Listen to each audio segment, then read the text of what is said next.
இந்தியாவின் நம்பர் 1 முதலமைச்சராக 31 லட்சம் வேலை வாய்ப்புகளை உருவாக்கிய ஒரு மாபெரும் தலைவனாக இன்று வீற்றிருக்கிறார் நமது மாண்புமிகு திராவிட நாயகன் அவர்கள். தமிழகத்தின் இந்த தொழில் புரட்சி, குறிப்பாக ஐடி துறையில் இந்த புரட்சிக்கு முதல் காரணமாக யாரை கேட்டாலும் சொல்வார்கள். அதற்கு முதல் காரணம் மாண்புமிகு நமது முன்னாள் முதலமைச்சர், நமது உள்ளமெல்லாம் நிறைந்திருக்கும் முத்தமிழறிஞர் தலைவர் கலைஞர் அவர்கள்.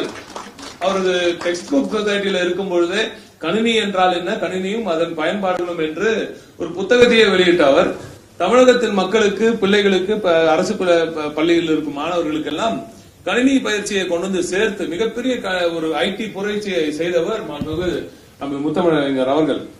அதைத் தொடர்ந்து மீண்டும் திமுக ஆட்சியில்தான், மீண்டும் திராவிட மாடல் ஆட்சி 2021 அமையப்பட்ட பிறகுதான் டைடல் நியோ என்ற ஒரு அற்புதமான திட்டத்தை கொண்டு ஏறத்தாழ 250 கோடி ரூபாய் முதலீட்டில் தமிழகம் எங்கும் 6